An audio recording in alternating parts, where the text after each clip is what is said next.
suggestions for people who don't want to change. I just don't. Yeah. I just don't. Especially when they've been given chance after chance. Yeah. And it's just frustrating because Because they don't care. Yeah. Well, that gets old. That gets old. All right, man. You ready? Let's have some fun, dude.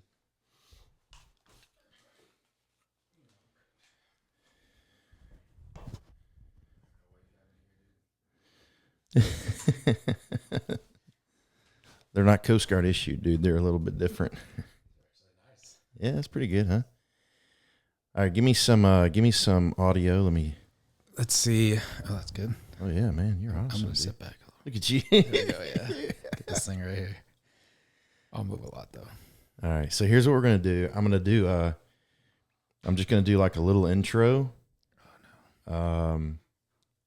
And then we're just gonna freeform. I mean, that's the way it is. You know, I don't have like pre-planned questions. We're just gonna talk, and I don't know. Hope it works. If it does, it does. If it doesn't, I mean, it's not like I've wasted time talking to you. So Maybe. So I'm good to go on that. Cool. All right, man. Stand by. I'll kill your mic for just a minute. Got to remember which one of my buttons. I reprogrammed my buttons this morning.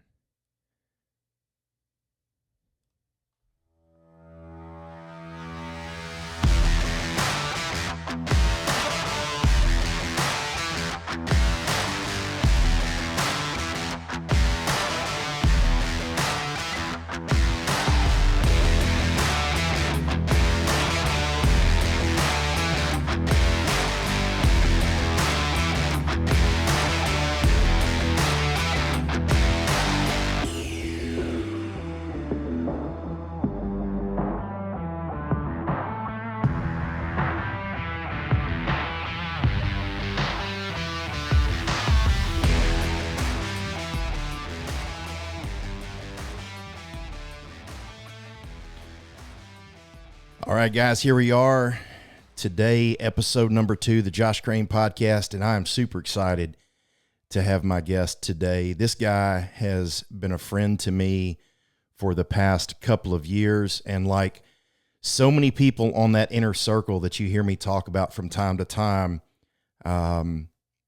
he's there. Like, this is one of the people on that inner circle for Josh Crane. That number's really small, but he's definitely one of them, and I couldn't really think of a better person to have on as I'm getting this thing going than my good friend, Bart Valle. Bart was born September 1983, San Diego, California. Moved all around Southern Cal growing up. His dad's retired Navy and from the post office. His mom has been in the legal secretarial field for over 40 years. He's got one brother, Kirk, that I think I actually met at the jiu-jitsu studio one day. He's married to Kayla. They've been married since 2009. Kayla's a great lady. Very, very good match, in my opinion, for Bart. He's got 2 kids, Titus and Cameron. Awesome little kids. I love both of them. They're so cool when I see them at the studio. Bart's been in the Coast Guard for over 17 years as a helicopter flight mechanic, and he's currently a recruiter for the Coast Guard. One of the coolest accomplishments that Bart has had in his time in the Coast Guard is participating in over 100 rescues in about 6 hours of flight time during Hurricane Harvey in Houston, Texas, 2017. This guy loves the Lord. He loves doing the best that he can at everything he does, and I can certainly attest to that in part. He's a sports guy. Grew up playing sports his whole life: football, wrestling, track, of course, jiu-jitsu, rugby, which blows my mind. This guy had back surgery last year, and he's still out there doing the rugby. But I bet if you ask him, one of the things he's looking forward to the most, it's going to be retiring in about 3 years and kind of doing a new thing in life. So without further ado, let's kick this thing off. My good friend, Bart Valle. What up, Josh? What's up, man? We're talking about irons on the fire, dude. Look at you, tech nerd. I'm just trying to figure out which buttons to push, man. It's funny. This guy has so much going on. He's over here pushing buttons. It's awesome. Man, thanks for coming in this morning, dude. Thanks for asking me, man. Yeah. I'll do anything for you. Yeah, I know. I appreciate that. I don't want to take advantage of it, though. You know. Dude, I don't got a lot going on. Yeah. Well, you don't right Compared now. to you. Yeah. Compared to Well, you. well, you don't right now because I mean your family's Yeah, they're gone. out. You're like, yeah, what are you doing Saturday? Nothing. Nothing? At all, dude. Nothing at all. Hanging out. Yeah, they're gone for a couple weeks, hanging out with their family Yeah. in Florida. So I was like, I'm not making that trip again this year. It's hot. I Yeah. got stuff I can do. Yeah, Here. yeah, Stuff I yeah. can do You're here. just gonna hang out here, man. Yeah. That's cool. That's good. Yep. Well, man, let's talk, dude. Let's do some background first for the folks that are going to tune in and listen to this thing later on. 1983. So I'm a wee bit older than you, Just a bit. just a bit, not a ton, but a little bit. San Diego, California. So what was that like? Yeah, growing up in California, the 80s, it's a little different. I loved it. We were there all the time. My dad was in the Navy, so we were there the whole time. We moved around California a lot, Southern California. But it was just nice. I mean, it was what you think it is. Nice weather. People were cool. Wasn't as crowded back then. You can see why we did sports, because we could play sports all year round. So we just were outside all the time. I don't know if I had that like middle America like childhood where you're just like doing stuff all the time. I mean, we were outside all the time. I wasn't a huge video game person or did everything, but my mom and dad worked. So me and my brother would go to school, come back, do all our stuff. And then my mom would hope we were inside by the time she got home. And that's just what it was. And so I enjoyed it. I enjoyed being there. We had friends. We did a lot of things. You know, outside. this is probably cliche, I guess, but my daughter and I were actually talking about this the other day, but when I think about California, at least like, you know, the San Diego type area, and I've never been there. Okay. I've never been to California at all. I just have these ideas in my mind. It's overrated. Well, a lot of places are, you know, but like in my mind, when you talk about like growing up in the 80s, you know, in San Diego, in my mind, I'm like, you know, riding my bike everywhere I go, you know, going to the beach, hanging out at the arcade. I mean, that's in my mind. That's kind of the stuff that you do, you know, as a kid. For sure. That's exactly what it was. That's what we did. We rode our bikes everywhere. We went to the beach. We loved arcades. I mean, wasn't that everywhere or other than the beach? Like that's No, not really though, man. Because see, I mean, does that okay. come from movies and TV and stuff? Well, I think it does. Well, Okay. but you know, it's like movies. I think they tend to highlight the aspects of any particular life that people can relate to that have universal appeal. You know, I mean, yeah. I mean, for me, so the town that we're in right now, Murfreesboro, really, when people ask me like where you grew up, this is what I tell them. Okay, I wasn't born here. I was born in Louisiana. And when I was really young, we moved to Memphis and then left Memphis. And I actually spent the first several years up on Monteagle Mountain, you know, went very rural Grundy County area, Marion County area. And then when I was in elementary school, we moved to Murfreesboro, and then I pretty much grew up here since then. But yeah, I mean, I spent most of my time as a kid riding my bike. You know, back in those days, I used to skate a lot. And you look like a rollerblader, actually. Yeah. No rollerblading, dude. Although, hey man, when you know, like 5th, 6th grade, that time frame, going to the roller skating rink, like that was the thing, man. Mm-hmm. You know, you had the old. Of course, I might date myself a little bit there, but you had the old parachute pants and. Oh, I still have some. Yeah, you've seen them. Have you seen them, dude? I have them. You haven't seen them? That's great. That's awesome. Dude, I have them for real.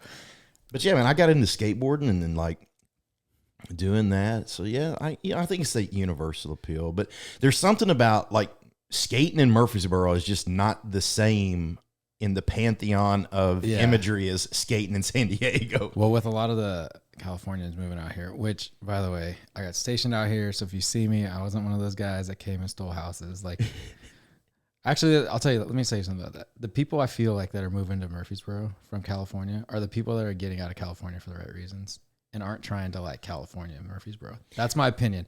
Other than bringing the cool stuff, which made me think about it, was like food is coming. Yeah. And then a skate park is like what we're talking about. Yeah. Like it's wild that they're going to have a skate park and a pump track here. Like that was like one of the funnest things we did in California. Well, let me ask you this, since you brought that up, because that's, you know, I've thought about that before, and I've heard that, you know, I've heard other people say, hey man, look, the people that are coming from California to Tennessee, don't look at them and kind of have that mentality. And I think that somebody even put a billboard up that somewhere that was like, "Don't California my Tennessee." Dude, right? that was on Jake's Jeep. Was it really? I swear he had that on his Jeep. It was like a sticker. That's awesome. And I would always ride on it. You know, I do, and I don't. I mean, we can get political if we want to. I mean, because this thing can go anywhere we want to go. But I do kind of have a question about that I don't know that I can answer at this point, and that is, I don't disagree necessarily that some of the people leaving California going to, Texas. Texas has gotten a ton of people, man. Yeah.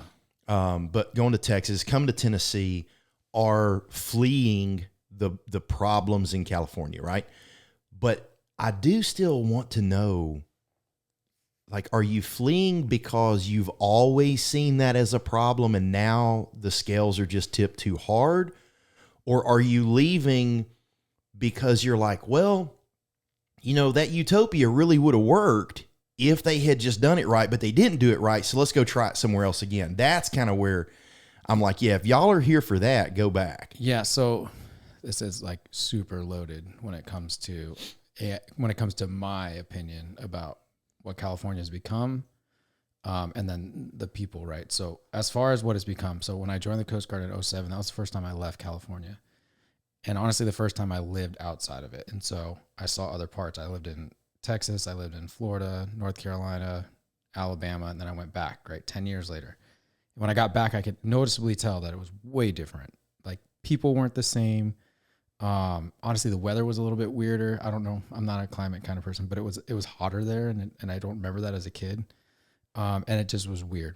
And I'm not political at all. Just in like a decade's time span. Yeah, it just felt busy, and like little things, like there used to be traffic one way going to work and traffic the other way going away from work at those times, and then now it's both ways all day long. You can noticeably tell there's a bajillion people there now. And growing up, I remember always being like, everybody was welcome there. I always remember that. Good, bad, ugly. But nobody was like, it wasn't like a hate. And it wasn't like, if you're not okay with everybody, it wasn't like this whole thing. And I think that's what it's become. It's like this weird, you have to be okay with everybody or we're not okay with you. It's like this weird thing. So anyway, when we talk about how different it's been there, it's not what it used to be. To a point where it's like, it's not worth how expensive it is. It's not worth the weather or the food. That was like the biggest things I missed, was weather and food when I was gone. It wasn't really even the people. People are really like self-centered there, doing their own thing. And I remember that as a kid a little bit, but I was also in it. Now, as far as people moving, I feel like I said, I feel like the right people are going to the right spots, right? So you're talking about Austin, Arizona, or specifically Texas. It's mostly Austin. Right. Most of them are going to those spots, and the people leaving there are still the same type of people that want to be in California, but they're just taking their money to something else. And like my brother, he moved to Arizona, and he's like, it's no different. It's the same type of situation. It's just a little bit cheaper. So they're just moving out to Arizona. It's really close. The people going to Texas are like just blowing it up. It's becoming baby California in there. Right. And so when I know, because I've been to those spots, and now being here, even in our areas, right? It's so funny you guys talk about counties. That's not a California thing, by the way. But you talk about, and I'm not going to talk about specific counties, but the Californians that are coming into Rutherford are the people that want it to stay like Rutherford. There's a reason. Okay. That's my opinion. Good. That's my opinion. Good. Any of the Californians that are here, like that I've met, like their license plates change right away. And they're like sneaking into jobs. They're not like, I'm like my dad. I had to tell my dad to pump the brakes a little. I was like, hey dude, you're not there anymore. Calm down. But if you go to the other ones, you can tell how California has an imprint on it. Okay, so listening to you describe California growing up and then what it was like when you went back, just a decade later, I guess in using the political terminology, what it sounds like is when you were growing up, it was like, and I'm not saying it was politically, but it sounds like libertarian, right? It's like, hey man, I'm good with you. You're good with me. You do your thing. I do my thing. Everybody's welcome. Like, just act right, Exactly. Whereas it's really swung to just liberal, which in my personal opinion anymore simply means this is my agenda. You either accept my agenda and promote my agenda, or I come after you. Yeah, which is really And, contradicting. yeah, that's just- I remember being like, wait, hold on. Why isn't this what you guys want? Like Right. everybody to be able to do what they want. Right. This is like really, really weird. Yeah, unless you're doing what I don't want you to do. Yeah, if you don't like it.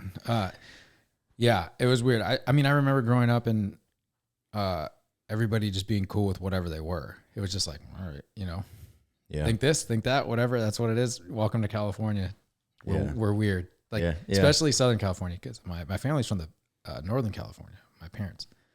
But Southern California, it's a different state. Yeah, that's okay. So again, I've never been, so I've Yeah. never personally experienced that, but everybody I've talked to really says that is like you can't think about Southern California and Northern California the same.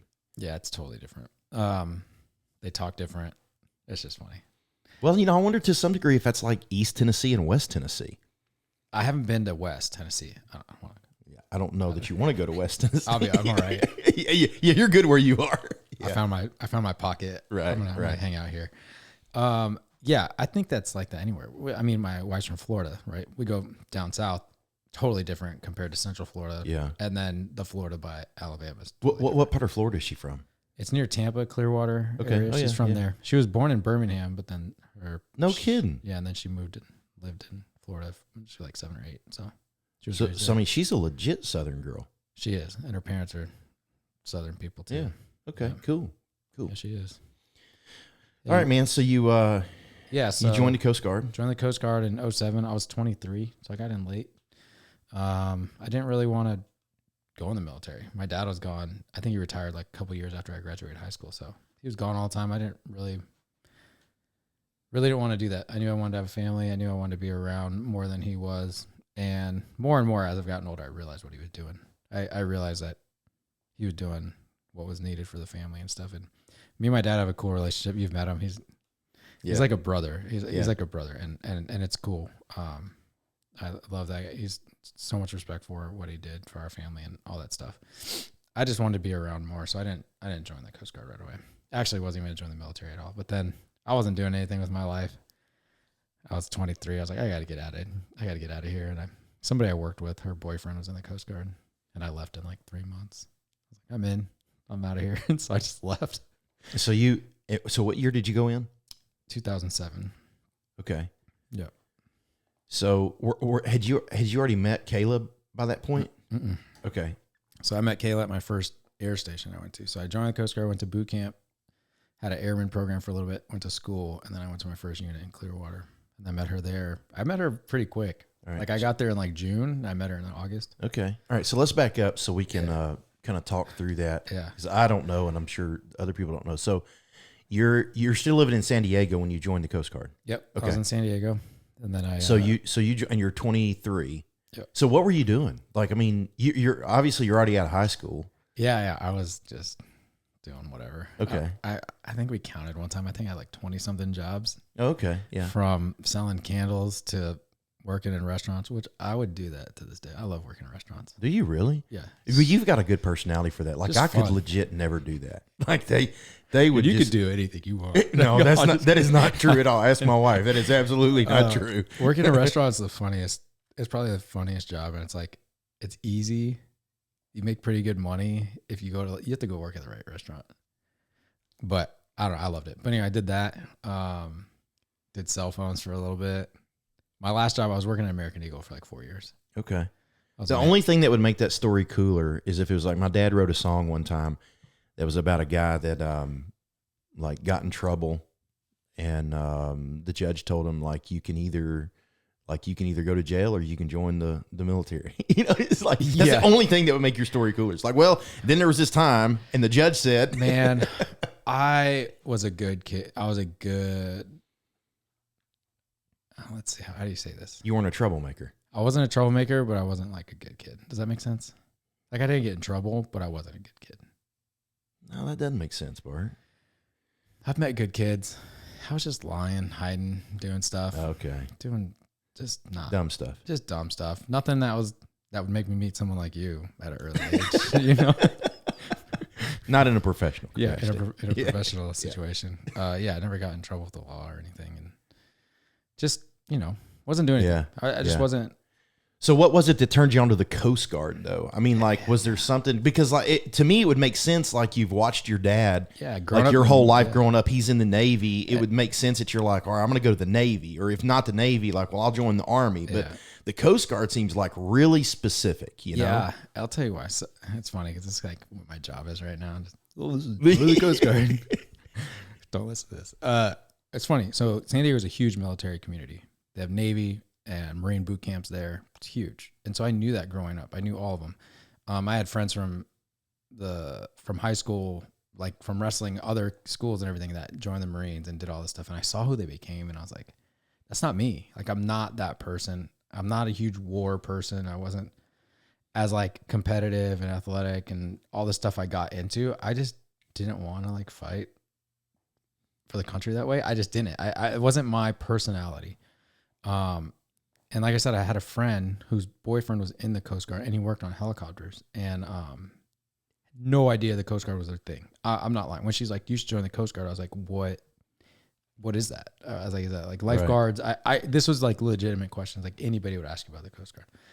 Didn't know what they did. Didn't know anything. And so looked into it for a week. I went and hung out with them at work one day, and I was like, this is cool. I was like, you guys don't like go to war or do anything? I was like, you just do search and rescue, like specifically that job. I was like, I'm in. So I did that. I like met their friend was a recruiter, and Amanda was cool. And she was like, yeah, I'll get you guaranteed aviation. You can go straight into aviation. I was like, all right, cool. And I went, and once I got qualified, or once I got to school, I was the only one that in my life, well, I did pretty good in class. So I got to pick pretty high, and I got to pick the airframe I wanted to be on, which was 60s. And so that's the coolest mission in the Coast Guard. So. All right, so now let's back up again. All right, so I know why you've done it now. At least at least understand the path to it. So you join. You're in San Diego. Like, where do they send you for your boot camp? Where do you go for that? Yeah, boot camp's in Cape May, New Jersey. Oh wow, why that? Why? Coast Guard's cheap. We get plots of land that they just put their stuff on. All our bases on. There used to be one in California. I can't remember where it was at. Maybe Alameda. I'm not sure. But there used to be a boot camp over there too. It's like maybe 10 years before I joined, but they got rid of it. Like, it seems like, of course, I don't know anything about the Coast Guard, but it seems like that would make perfect sense. Like, let's take the state with like a huge amount of coastline and like train people. Yeah. The boot camp, like training state or Cape May, is like beautiful. Really? Cape May is like a destination spot. I don't know if you've ever been there. No. It's awesome. It's a cool spot. See, that's another problem that I have. But I mean, just to be fair, you know, like I'm talking about it like I know about it. Like nobody knows. You probably don't even know where Cape May is. I have no idea. But here's the thing: it's just like when you talk about California, and I'm like, well, this is my image of California, but my image of California is largely, you know, formed by watching the Karate Kid and stuff like that. You know, that's true. But then New Jersey, like, and I'm horrible about it because New Jersey is a garden state. You know, but when I think of New Jersey, I think of like dirty, nasty, just why would anybody want to be in New Jersey? But I've never been, but I've heard it's actually a very beautiful look place. Look up a picture of like Cape May. It's really pretty. And the training center is really, really cool. So I'll tell you, boot camp, right? So I'm 23. I'm in pretty good shape. I'm not the smartest guy on earth, but I'm smart enough, you know? Back then, 23 was like old to join the military. Like it was old. Now it's not. Like being a recruiter now, like people talk to me in their 30s, which is crazy to me. But 23 is old. I went to boot camp in June, okay? From California to New Jersey for June, July, and August. My hardest part of boot camp was figuring out what humidity was. I'm not lying. I was in good shape. I knew how to like get yelled at. I was like, it wasn't a culture shock to me. But working out and having to take a shower and get back into clothes while you're still sweating. Yeah. That's how like Californian I was. I was like, this is gross. Like mosquitoes. like that was my hard part for 8 weeks was it's hot, guys. Like, can we go inside for a little bit? You know? But the funny thing is I was the old guy. Most of my company was, they used to do this thing where you can go between your junior and senior year of high school, finish boot camp, then when you came out, you can do this stuff. They kind of do it now, but we don't really do it. So I had a bunch of 17-year-olds, a bunch of 18-year-olds. There was one other guy who was 21, and I was 23. Oh, wow. And I had a great time at boot camp because they treated me like an adult. They knew they didn't have to yell at me. It was easy to like, I think I got in trouble like twice because I was like not paying attention. It was probably later on where I was like, but my company commanders were cool. They would like talk to me at night. They'd be like, this is what real Coast Guard's like. And they were just like super down to earth. And I was like, I picked the right thing. Okay. I didn't need to get yelled at for 8 weeks. Like they didn't need it from me. So you do that in Cape May, and I just looked it up. Like that's a really pretty place, dude. Yeah, it's really pretty. I mean, that's Like if you ever want to go on a vacation, like if you go there in September, October, it's really, really pretty, but it's busy. It's right near Wildwood, like beach, like a boardwalk and stuff. It's pretty cool. Yeah. I mean, just pulling the pictures up, and I know the pictures that they put, for like fall. They're always like the most beautiful, but like, that's a really neat place. So you go to Cape May, that's your boot camp. So then when you leave boot camp, like, so the Coast Guard's different. It's not like other branches where you traditionally, right? I did, but traditionally Coast Guard, you don't go straight to your job. Like you don't go to your job score or whatever. You go and we have this thing called a non-rate where you go and play Coast Guard as a non-rate. You learn non-rate stuff. You learn about the Coast Guard. When you say non-rate, what do you mean? So jobs in the Coast Guard are rates, not MOSs. Oh, so we call them rates, like the Navy, right? Right. But when you don't have a job, you're a non-rate, right? You don't have a rate yet. So you go to units, and we use you. Like you do Coast Guard stuff just with the least amount of responsibility before you get a job. And do you bounce around doing different things? Not different units, but yeah, you learn different parts. Like if you're on a boat, right, you could either be above deck and learn how to drive and do the deck stuff, or you can be below deck and work on engines and do that kind of stuff. So you kind of figure out what you want to do. And then you're like, if you qualify for a job, you put your name on that jobs list and then you go to that school. Oh, okay. So when you leave boot camp, it's not that like in the military, like your MOS, you don't know yet necessarily what it is that you're going to do. No. With the Coast Guard, they're kind of like, all right, you've passed that initial test, so to speak. Yeah, so now you're going to go out and you're going to do different things, and you're going to figure out what you want to do. Yeah, and that's how I recruit. Okay. Now we do have jobs that are critical, and you can get it, and you can go straight to school after boot camp and do all that stuff. I personally I don't sell that. Like, do they come with bonuses? Yeah. They're called critical rates for a reason. Like nobody's doing them. So, unless I meet a guy that like his dad was that rate and he's always wanted to do that rate. And he was like, I want to do it so bad. And I'm like, oh yeah, easy. That's go for it. That's an opportunity. Like being a cook, that's always a critical rate. And one applicant I had, his dad was a cook in the Navy. He's always wanted to go to be a cook. He wanted to do on the Coast Guard because of the cook. He already knew what the culinary school was like, and he knew he'd benefit from it. And I was like, yeah, man, go for it. That's stuff like that. If somebody comes and they like more than one rate, I'm like, all right, you're not picking one. You're going to go out and you're going to meet these guys. Like you're going to meet these two guys at your first unit and see who's happier, see what their everyday life's like. Not going to pick a job off of a YouTube video or a paragraph or whatever. Like it's not real. So that's kind of cool. So anyway, but for me, I got a guaranteed rate. I talk about this, but I got a guaranteed rate, but for the same reason. Like I knew I didn't want to be on a boat, and I knew I wanted to do aviation stuff. I knew I wanted to do search and rescue, and I knew I wanted to hoist on helicopters. How did you know that? I was 23, so you know things a little bit better, right? After college, right? And I knew what a boat was like because of my dad. Okay. So I had basically lived on my dad's boats in the Navy and understood what non-rates were in the Navy and what all those jobs were like. My dad was a GM. He was a gunner's mate. But I knew what a BM was. I knew what a cook was. I knew what they all were on a boat. I knew what boat living was like. And I was like, I'm not doing that. And so when they said they had guaranteed aviation, I was like, yes, that's what I want to do. So I did that. So when I left boot camp, I went to an airman program. We used to have this thing where you had an airman program. And it was anywhere from like 3 months to 6 months before you go to school and you learn how air stations work. You do line crew stuff. You do fuel samples, you tow planes, you do all that kind of stuff. You have like little quals before you go to school. And so I did that in Corpus Christi. Yeah, which was fun. I was on a Navy base. There's 2 airframes at that unit. We had little 65s, the Dolphins, and then we had like Falcon fixed wings, which we don't have anymore. And 65s are going away, that's how long I've been in. So, but I got to do that, had a good time. And then I went to school after that. So. All right. So you do that. And where do you go to school? School's in Elizabeth City, North Carolina. Man, they just like It's just random. it is. It seems very. It's a big random. unit. That's a big air, like, because there's Is that on the coast? I'm assuming. yeah, near, it's like close to Norfolk, like kinda Okay. close. Yeah.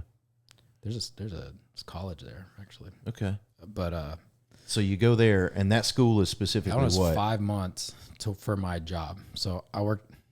The Coast Guard is different too. So we're fixers and flyers on our airframe, right? So if you go to another branch, you're either going to fix or fly.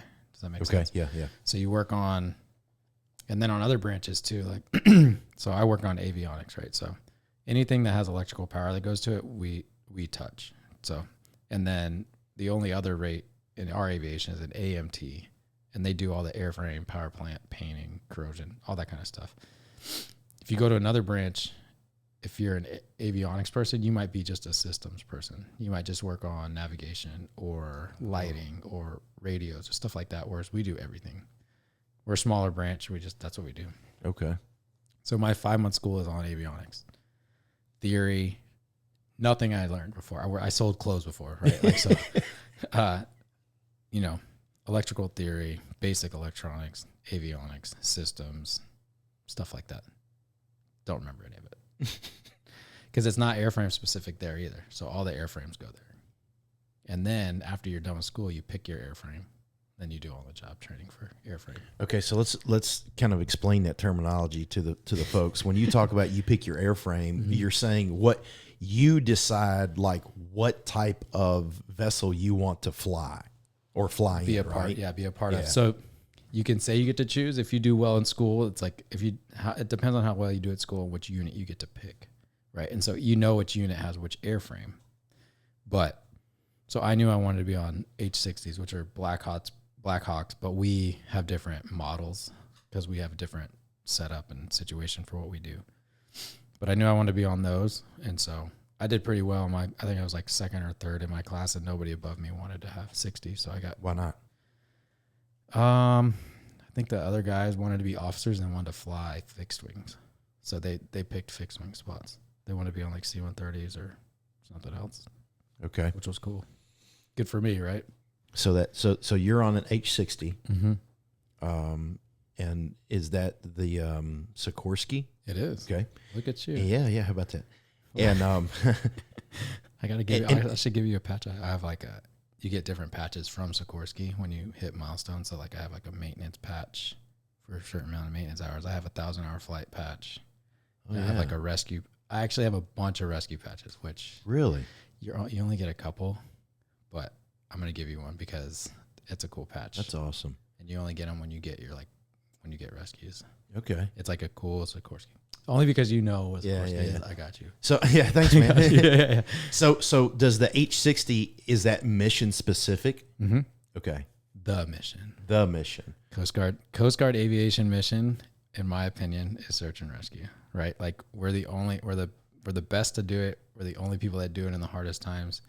And that airframe specific is the one that can do it the best, right? So we can't go any bigger to like sea stallions. We'll blow everybody away. And then the little small ones don't have flight time or space to like do stuff. That makes right? sense. So Okay. 60s are like the best for it, right?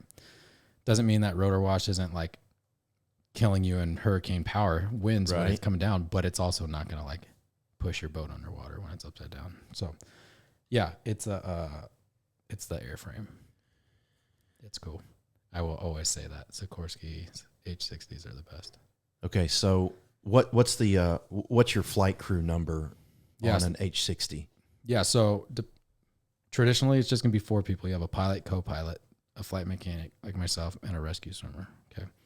Some units like in Alaska, I think we even did it in Clearwater a couple of times. When you have you might have a flight medic that'll come, like there'll be like a health service technician that's flight qualified, just because of flight time, and sometimes we need the help for longer flights.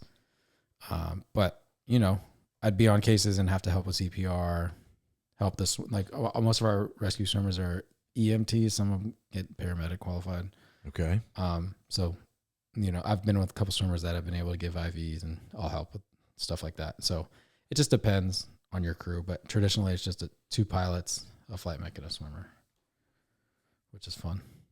That's why Coast Guard aviation, especially on the 60s, like we're really close, Yeah. Yeah. And it's a small community, right? So super small community. So on a typical, or maybe all the time, I don't know, you tell me. So you on the H60, when you go out on a particular mission set, you've got pilot, co-pilot, you've got only one rescue swimmer. Traditionally. Okay. Yeah. So like for different things, like for hurricanes, we change things up, right? So sometimes we'll take 2 swimmers to help triage. Like I'll put them both down. They triage like a neighborhood. Then we can put them all together or stuff like that. Yeah. Okay. I mean, there's different situations where sometimes you'll take 2, but traditionally random duty day, 1 swimmer. All right. Yeah. And so you would then have been the guy that's hoisting. Yeah. Right. Okay. It's like that's not because of your name. That's a giant crane game. So the way it works for hoisting and the way we do it is I'm in control of like what we're doing and the pilots will control the machine. Does that make sense? Yeah. So it's a lot of conning, communication, things like that. So we're on constant communication with the rescue swimmer, like, hey, we're going to do this, and different deployments where they'll be on the hook, where they'll just be on a sling, or they'll free fall, stuff like that. That's where you get up. And there's different ways to pick them up. Like we can do it through devices. We could pick them up straight from their hook, things like that. It just depends on what kind of case we're on. And I guess this makes sense once you think about it, but I also think it's not necessarily intuitive, at least in my mind. But when your rescue swimmer leaves the H60 and hits the water, like there's comms with them. Yeah, they have radios, and we have hand signals, things like that, depending on what's going on. Yeah, because we have water deployments. Like obviously they go into the water. They're swimmers. Right. We put them on cruise ships, so we have to be able to communicate with them when they go in and talk. We've done cliff rescues, so a lot of hand signals like that. They're not readily access comms, so they talk a lot with their heads and hands because they're holding people on cliffs. Okay. Yeah, it's a lot. It's crazy. You look at. I remember showing up at my first air station, and you got to get basic air crew qualified, right? And all that means is you can go on flights, you can help do engine runs and washes, you help do the helo startups, stuff like that, and then when you ride in the back, you run radios, basically just doing comms with communications on like where we're going and where we're at. And I remember looking at that packet and being like, no way, like there's no way I'm gonna remember this, right? Fast forward to 10 years later, I'm helping write and edit flight mechanic hoisting. That's a totally different, that's a different syllabus where you learn how to hoist and you learn how to become a flight mechanic. It's different than basic air crew. And I'm like helping people write. I'm an examiner where I'm teaching people how to not even just teaching them, but I'm giving them their like stand stuff every year and teach it, like making sure they're doing it all right and helping go to places and show boats how we're going to do it from up there so they can see what's going on up there and not get freaked out because we're doing something or, getting into big meetings with pilots and changing verbiage and stuff like this because, stuff adapts. And it's just crazy that I was selling clothes and then I'm I started to edit military stuff. Right. And right. And I hadn't been in that long. It's weird. You know this has always been fascinating to me. I think about it. I've thought about it specifically as it relates to the Coast Guard just in the past. And then I was thinking about this again this week, actually, because I was listening to a podcast about a guy that was in Vietnam. And I have no real legitimate frame of reference, really. Several years ago, oh man, a long time ago now, it seems like. But anyway, I had always wanted to fly, learn how to fly. And so I can't remember if it was my birthday or what it was, but my wife and my kids got me a discovery flight, where you could go up with somebody in a little Cessna. And I did that here in Murfreesboro, and I loved it. And so I started doing flight lessons. And, one of the things was always, we got to check the weather to see if we're going to fly that day or not. And so it always fascinated me, Coast Guard. And then when I think about old time type stuff, y'all are going out in some legit hairy weather. Yeah. It's funny too, when you get, it is weird. It's hard to put it in perspective, a lot of times, like I remember I would bring my kids to work and Titus never got, like he's been to 3 units now. Yeah, 3 air stations. He was never not excited about seeing a helicopter land and take off. Oh yeah. He always wanted to go on it. And it's sad because I'd be like, it's loud. Let's go inside. Like, stuff like that. And even now, like I remember my last flight in San Diego thinking it was gonna be my last flight. And I'm like, oh, thank God I'm done. Like I really was like, cause you think about the cool stuff you did, but you also think about like the mundane stuff, the hours where you're just flying around in circles, looking at water and stuff like that. But I do remember the last few months in San Diego being like, all right, just take this in, just look around. You're flying around your hometown, like just enjoy it. Yeah. Not like you're not going to meet anyone else in your life, like other than a Coast Guard person that flew in helicopters for a job. Right. And I remember thinking like, that's really cool.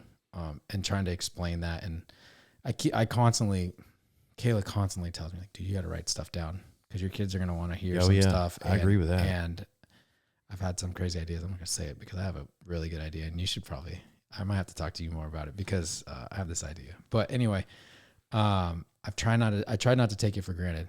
But when you talk about the weather stuff, we're coming back to it. I would always come into work and be like, oh yeah, it's going to rain right when my flight's coming. I'm like, we're not going out for training.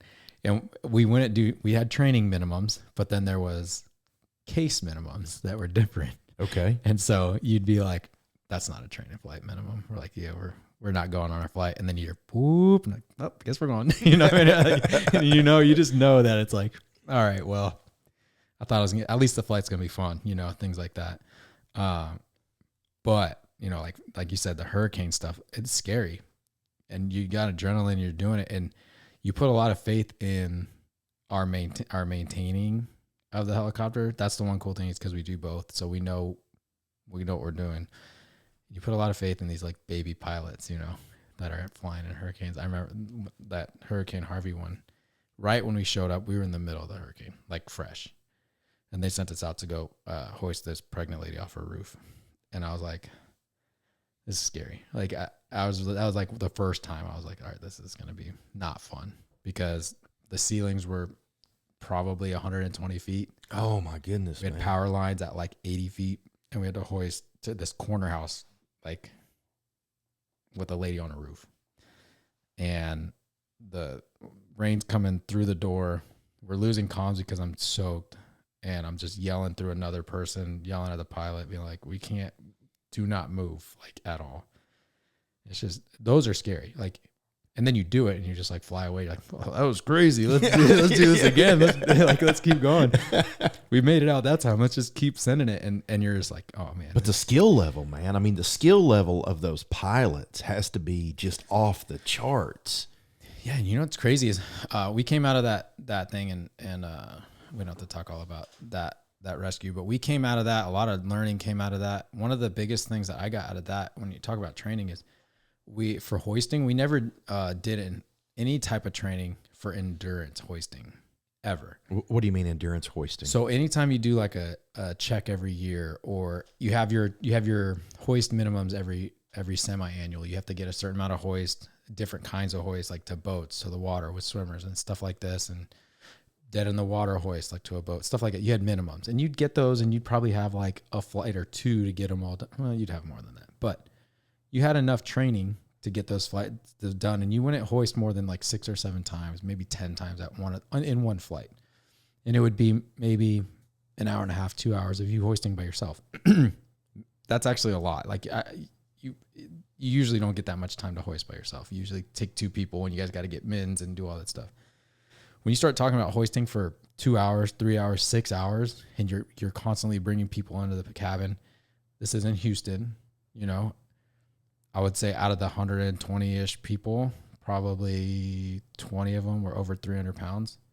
Wow. And so you talk about, we didn't sleep for like days.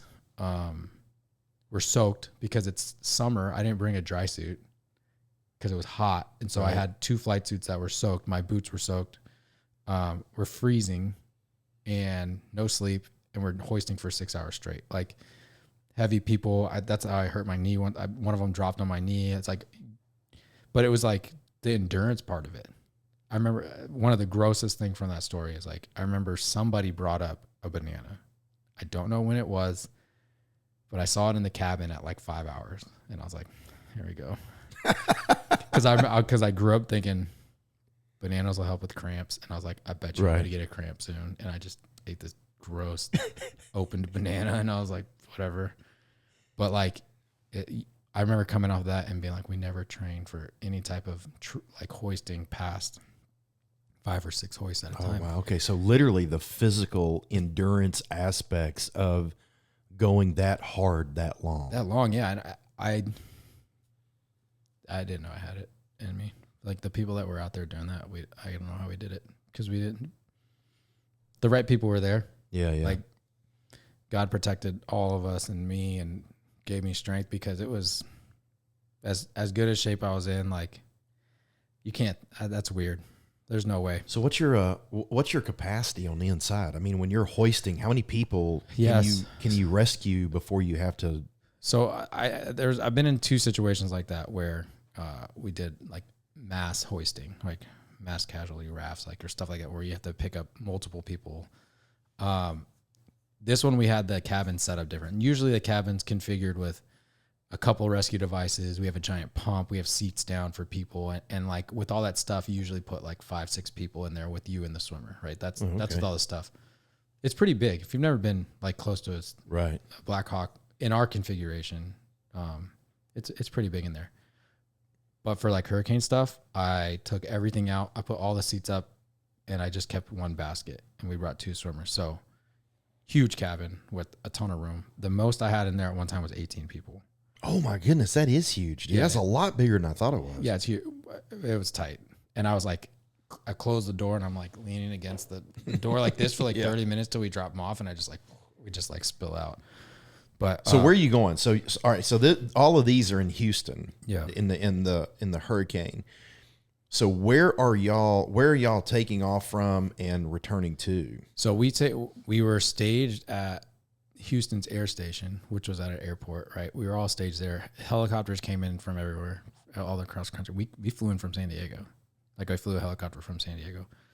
And then which was funny. It was like a family reunion. Like I landed, I saw one of my best friends that was at my wedding. He was stationed in, where was he stationed at that time? I can't remember where he was stationed, but he flew in. I was like, oh, what's up? And then I saw my boy. He was in East City at the time. He came down. A friend from Detroit came down. All these, it was like the worst time, but we were all like, hey, what's up? Hanging out. It was fun. But, so we staged there, but then what we would do is we'd just go fly out and look for neighborhoods that were flooded. And we just go fly around through this hurricane looking for a bunch of people. And this is the crazy thing is National Guard was there. Sorry. National Guard was there. Air Force was there, but none of them were hoisting because they don't know how to.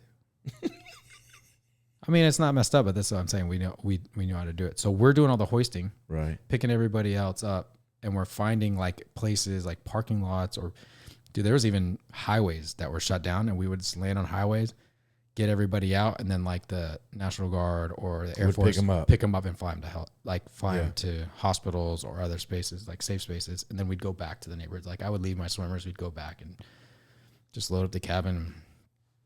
So before y'all would fly out, so you've got multiple. Are there multiple H-60s in the air? Yeah, we probably had 6 or 7 there. And then what do y'all do? Like before you go out, are you I'm just guessing. You got like a map of the area, you're gridding off, or is it, no, it's just Wild Wild West? It was crazy. So we got there so early that there wasn't any type of ops boss there yet. Oh, okay. Yeah. So they were there for like 3 weeks, I think. But when we got there, it was Wild Wild West. We were just like, we're going. Just get up and go and they're go. Like, you guys are close to hours. We're like, give us gas. And we would just get gas and go again. And then after a while, they're like, you guys got to go home. you guys have passed your 6-day bag. Bart's almost dying. Like, you guys got to go home. And I remember I got a flight in a fixed wing back to Mobile, and then I flew commercial home. Okay. Yeah, it was cool. It was a cool story. I gotta write it down. Yeah, I'm starting to forget stuff. Yeah, you do need to write that down. I know. Because that's amazing, man. That's because cool. you're the impact that you have, obviously, on people's lives. I mean, there's going to be people that don't know your name, but will always remember, like, whoever that guy was that was on that line, you know, hoisting that basket up. Yeah. In 17. So yeah. So going back to your first question on why I chose the Coast Guard over any other branch and why I went in the military. I'm a lover, not a fighter, and you know that. I'm just a huggy dude, like all that stuff. I will if I have to, you know. The mission of the Coast Guard just spoke to me. Like, you get to go help people in their worst day, and you drop them off. Like, I'm not a huge affirmation person either. Like, no news is good news to me. Like, that's my life. So when we able to see those people, appreciate it, and you're just like, hey, have a good day. Sometimes it's hugs, but a lot of times we'll land at a hospital, pass them off, and we take off. Like, it's not like I hang out to find out how they're doing. I don't call their parents. I don't call their wife or anything. Like, we just leave. Done. We just leave, and that's what it is. And it's not about like getting a call from them. Like, we would randomly, like the unit would get like letters, or the people would come back and be like, thank you, did all this stuff. And that was really, really cool. I wasn't against it. It was just 90% of the time we never hear from the people again. And it's cool. Like that's cool for me, you know? Yeah. But you're right. Some of the stuff you see at those places, and you're like, I do. I'll fly home from things like that, and I'll go home, and you know, you get big hugs because our family's safe, and they didn't have to get hoisted out into a helicopter tonight to save their life. You know, you're pretty happy about it, and that's when I think about, like, man, that guy's life's gonna be different for sure. That's cool, man. It is cool. It is cool. It was a good job. I loved it, and I love that the Coast Guard does that. I really do, and they're really, really good at it. I'll say that. I can totally see, you know, if I had known you years ago, and I knew what you did, and you described it the way you just did, like, I can totally see myself doing a job like that. Maybe not flying or whatever, you know, but because you know, when you talk, the way you describe that, you know, that really speaks to just an overall mentality that I try to have and that I really enjoy. And it's, what can you do for somebody else? Because I get more joy out of doing stuff for other people, you know. You would do really well in Coast Guard aviation, especially on that side and that mission. One, when we're not doing that stuff and we're maintaining the helicopter, you're very like, this is going to be done the right way. I'm going to do it right now, and it's gonna be like this. You wouldn't take anybody's like word for anything. You if somebody was doing safety wire crappy, you'd be like, nah, dude, we're doing it over. You know, like, you would be be very good on that side on that side too, because you hold your name accountable, and you're very like that. And that's what kind of people need to be on the aviation, in the Coast Guard in general, but in the aviation side, we trust each other a lot, and we have to go off of like, this person said they did this card, and they did this inspection, and they did this and that, and yeah, do we have quality assurance? Sure, we do, but it's on that person. And if you know which people work and which ones don't, you would have loved it. I think also you would have loved the flying part of it. Yeah. Flying around a helicopter, you can't explain it. I can't explain it. It's not the same as flying in a plane. Yeah. With the door open, just looking at water because you fly lower, obviously. Right. That's probably why my back got broke. It's just yeah, but you're just flying around looking at cool stuff, and then we'll be on training flights, and then you get diverted and feel like, hey, this boat's overturned 3 miles from where you guys are at. You just go. You just turn it on, and you just go, and you pick somebody out of the water, and then you just eat a snack and take them back. You know, it becomes just like any other like LE job, any type of first responder job. You get numb to like the ugly stuff. Yeah. But then if you know, when you're like me, like, you're getting done with that part of it, you look back and you're like, man, that was crazy. Yeah. How did I make it out? You know, it's interesting, man, because, you know, I'm sitting here just listening to you talk. And I mean, on the one hand, I know we're recording stuff, so I'm trying to think in advance, you know, like, where do I move next? Where do we go next? But it's like, you just get wrapped up and listening, and you're like a little kid going, then what happened? right? It's just, it seems so cool. But, you know, you talk about eventually you kind of become numb to it.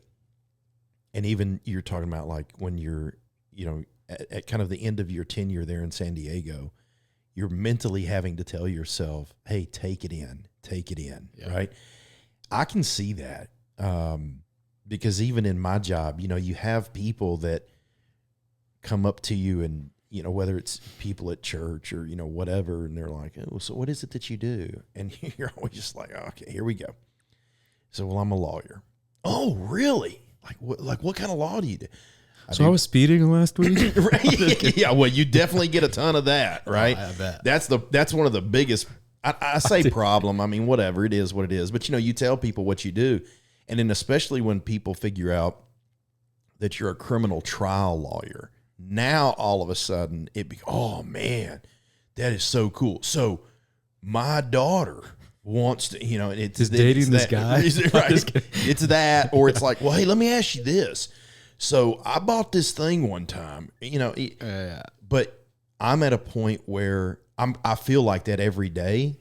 And it actually gets really aggravating because you feel like what drove you, you know, 10 or 15 years ago, the passion that you had, it's like, where is that? Now you get up and you go in and you can still do it. You can still turn it on and make it happen. But you're just like, I'm going to go ahead and go home and like, I want to go work out. I think that's where we're at in our lives. Cause I mean, I tell you every time I see you, I'm like, I hate my job. I know it. Every time I see you, I'm sorry. Actually, I think I just realized that. Because you're right. It's just like, I just don't want to do this anymore. Yeah. But I got to take it in and talking about it and talking about the cool stuff. And yeah, I get that opportunity to tell kids all the time, like all the stuff I've been able to do. It might not be as genuine. Maybe that's why I don't get as excited about it. But, yeah, I just like, but I think too, and I don't know if this is the case for you. It certainly is the case for me. Early in my career, the passion in part was driven by the belief that I had in the mission, you know? So it's kind of like early on, you know, of course I started my career as a prosecutor. And so that's really easy to buy into. Yeah. Because you're kind of like, okay, so basically my job is we take the bad guys, we protect the good guys, we put the bad guys in jail, and that, yeah, legit, I can do that. So that's easy to buy into that mission. And I think I was really good at that, although I've told many people this.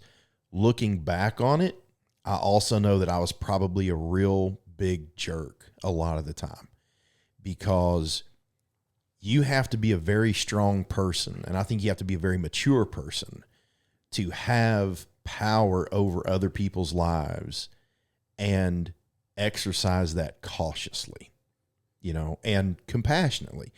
But compassion and criminal justice are two words that we don't typically put together, you know. But then when I went into private practice, which was not by my choosing, I mean, I got fired from my job, and I've told this story before, but, you know, I go into work one Tuesday, my boss comes in and says, hey, get your stuff, you're out. And I'm literally walking down the sidewalk in the town that we lived in at the time, going from law firm to law firm, telling people, hey, I just got fired, so I don't have your cases anymore. I don't know who does. Standing on the corner of the street, called my wife, who still worked at the time, and I was like, hey, I just lost my job. And because I joke around all the time, she was like, whatever. yeah, I was like, no, legit, I just lost my job. I'm holding my box of stuff. Yeah, exactly. Well, I didn't even get my box of stuff, dude. That's a whole nother story. She made me come back. I kid you not. My boss made me go back to the DA's office with her investigator to watch me get my stuff out of the office, because, you know, maybe I'm not maybe I'm not trustworthy now. So I legit brought my father-in-law. He's passed away since, but I brought my father-in-law with me because he was a TBI agent, and he had a recorder in his pocket. He recorded the whole thing while we were in there. But anyway, the point is, I went into private practice, and, you know, I never wanted to be in private practice.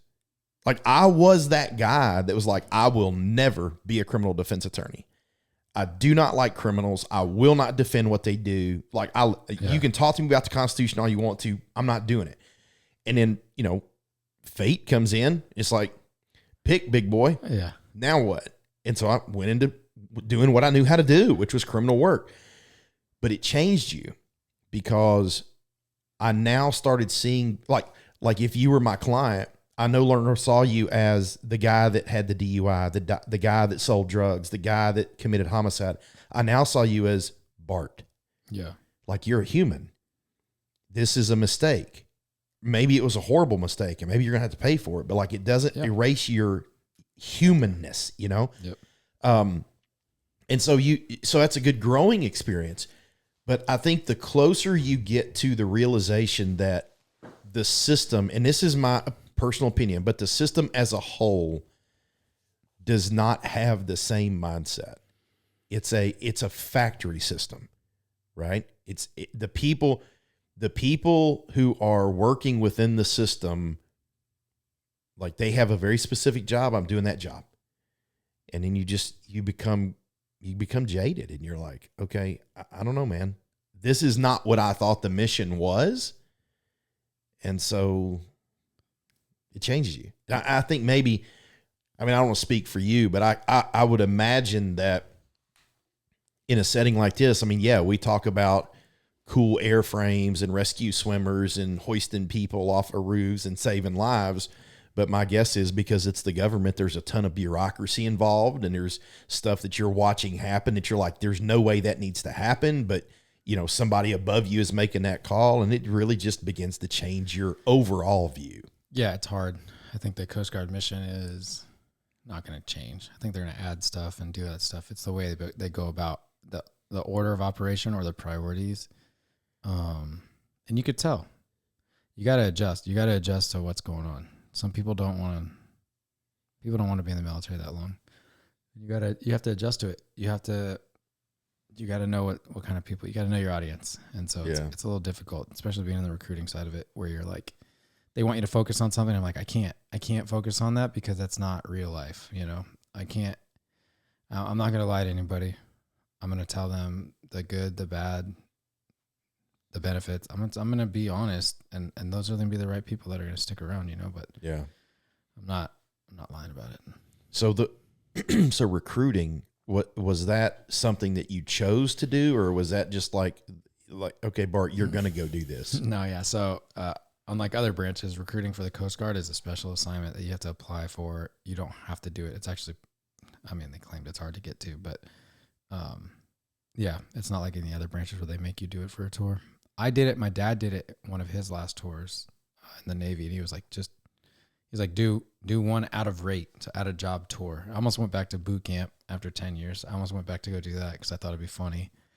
But then it just didn't work out. And then I put in for this because I was like, I got to get off the airframe or I'm going to get out. That's what I thought. And so, I put in for recruiting. They hooked me up. I can't complain about that part. And ultimately, that's what brings you here. Look at that. How about that? It worked out. It all works out. Yeah, I don't have complaints about timing or anything. I just have my complaints about being old and getting tired of your job. I think it's realistic. I think it's when you get so close to being done, you're like, it's just, can it come faster? But it's not. It's going to be slow, painful. All right. 3 years. But no. So during that 17 years that you're doing the Coast Guard thing, like what's private life look like? What else are you into? What are y'all doing? Whatever. That's the cool thing about the Coast Guard is we're not overseas all the time. So we do everything. We get really involved with a church. Like as soon as we find, that's like one of the first things we do. The last one in San Diego was like probably the hardest one to leave. We got really close with the people there. And then we found a church here. We love it. And then jiu-jitsu, obviously that's been cool. Yeah. Kayla didn't. The kids Titus had always done it with me since we started. Then Kayla and Cam started here because of the program and the friends and the family, and so that's something we do. So when did you start jiu-jitsu? When did that journey? kickoff? It was on my birthday in 17. Oh wow, okay. Don't tell anybody. Hasn't been that long. I know I don't like when people ask. I'm like, oh, hasn't been that long. You're But really good though. Yeah, that's a fact. I mean, It's a fact. it's all right. Yeah, I mean, I do think I got like my first few belts pretty quick. But that's just, I had a background. You can't keep going to white belt tournaments with any type of wrestling background. They just don't. They just don't let you do that. So I got my blue belt pretty quick. Then I had a blue belt through COVID, and then during COVID, I was training in a garage with like 3 of my best friends who are black belts now. So when I got back to the gym, they were like, "You can't just be a blue belt like that." I was like, I learned a lot. Let's just say that. Yeah. So I got promoted purple pretty quick, and that was right before I got here. So that was pretty cool. All right. Well, obviously it's jiu-jitsu that I guess brought you and I together. So that kind of, sponsored a fight. Yeah, that's what it was. So, which is also kind of cool. And, I do think back about how things happen and the timing and how it all really works out, because so I started jiu-jitsu during COVID. Oh, cool. Right. Because Friday, I think it was March 13th, 2020. I'm in court, and the guy sitting next to me at docket call leans over and says, "Hey man, word is the Supreme Court's going to shut us down." And of course the COVID thing was already out there. It was kind of in its infancy, I guess. People were still trying to figure out, like, is this super serious? Like, what's going on? But we were starting to see some things get shut down. And I went to lunch that day at Fat Guy's Barbecue, and I was sitting there eating. I get a text message that said, "Hey, Supreme Court just put the order down. They're shutting us down." Well, that obviously was kind of the front end of a really scary time. As a business owner, as a lawyer, it's like, well, what are we doing? I mean, on the one hand, you can go, well, it's kind of cool. You're going to shut court down. I don't have to go to court. But if I don't have to go to court, it means other people don't have to go to court. And if you don't have to go to court, you have no incentive to come hire me yet.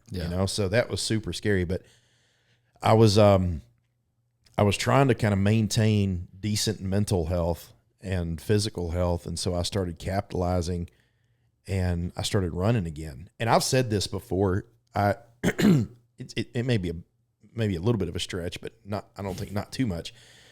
And I know it sounds weird, but like to some degree, like I think COVID saved my life. Yeah. Because pre-COVID, I was going 1,000 miles an hour, and I was constantly work. And, COVID forced me to slow down, forced me to stop.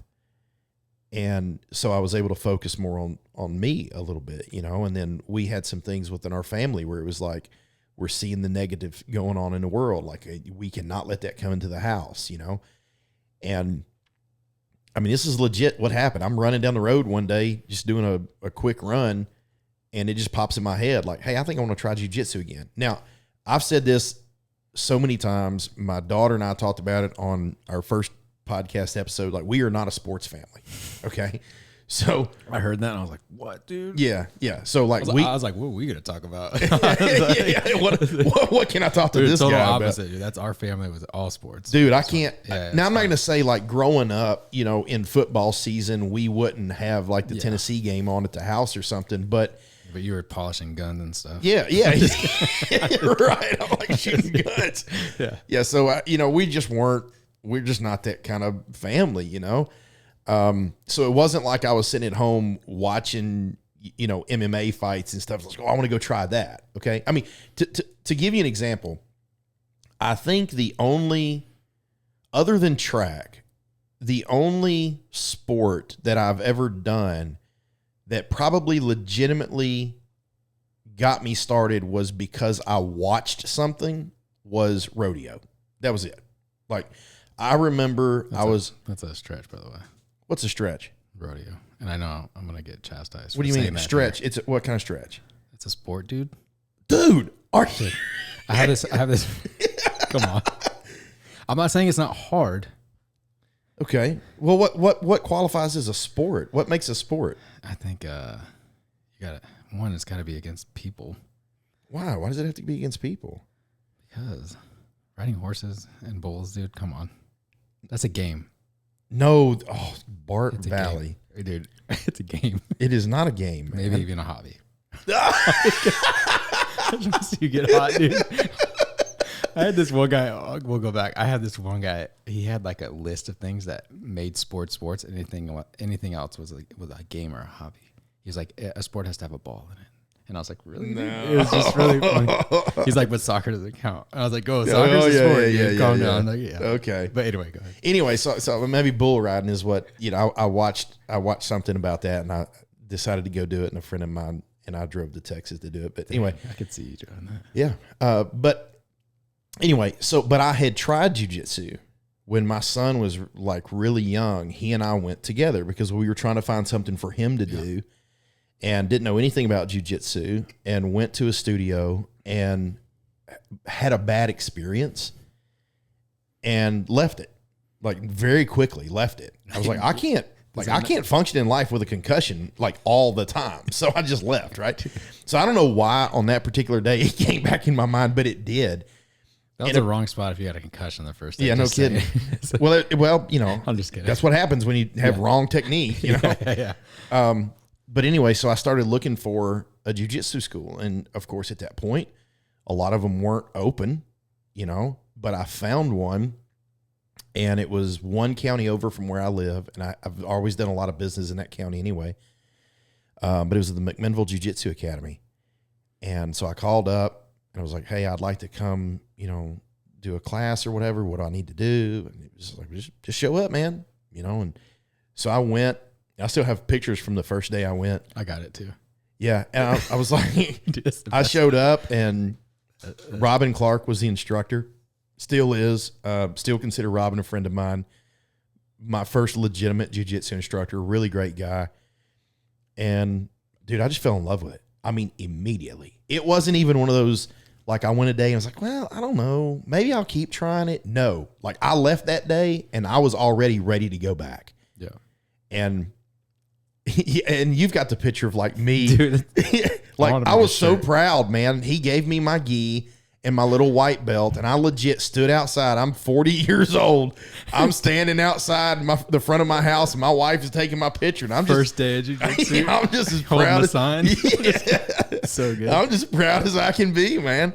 But that was you got to put that thing up in here. He continued. You get the fat head of it. He continued to train. He never shut down. And it was just awesome. And then I went with them to Atlanta, to the Atlanta Martial Arts Academy. There's a guy down there that's really, really good. And he's also part of the Pedro Sauer Association, which is what we were under. And Pedro Sauer was coming up to do a seminar.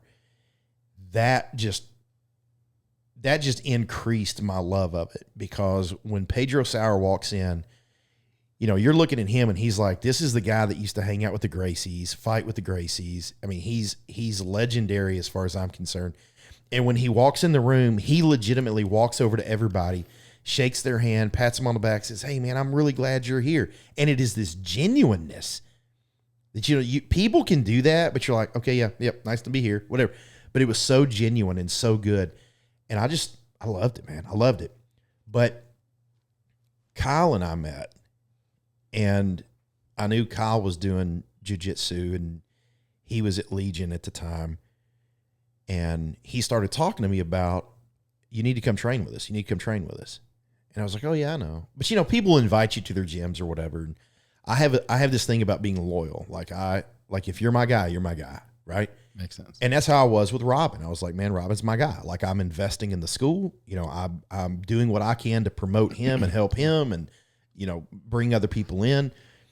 But Kyle just stayed on me, and he was like, here's the thing, man. You are not going to progress the way you need to progress if you don't kind of change it up a little bit. And like, you got to be pushed a little more. Did you feel like you weren't getting pushed there? Well, because I've heard you talk about like why you're over here, but in hindsight, here's what I would say. Yes, I was being pushed, Okay. I did not, there was never a time, well, maybe there was. That school was just different because that school's a lot smaller. Okay. And so you might go to class, tonight or whatever, and there may be 2 adults and 3 teenagers in the class, and we did, all of our classes had male and female in them, so it may be that me and there's one dude that maybe my size ranked around where I am, comparable skill level or higher, so they're pushing you. But then when you're working with the teenagers, you're like really dialing it back. And I'm a bigger guy, so you're like trying not to put a lot of weight on. So you had those issues, but I never felt like I was not progressing. I mean, any more than anybody in jiu-jitsu always feels like they're not progressing. Yeah. Right. Where you were at that time, you're like, I'm doing good. This is what it's supposed to I'm be getting like. gassed when we roll. This is what it's supposed to be. Yeah. So you didn't know until Exactly. That makes sense. But here's the other thing, and this is what y'all get on to me about now too. That school was different because, and I figured this out over time. I think it's a Gracie thing for one, but that school is a defensive school, right? Which you're very good at, by the way. So if you were at that school, you weren't really going to that school because you were getting ready to go compete somewhere. You were going to that school, and what you were learning is when somebody grabs a hold of you in the courthouse, this is how you defend yourself. Yeah.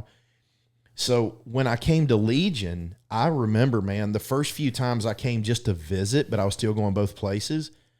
I was like, I totally suck. Like, I'm getting gassed 30 seconds into a round.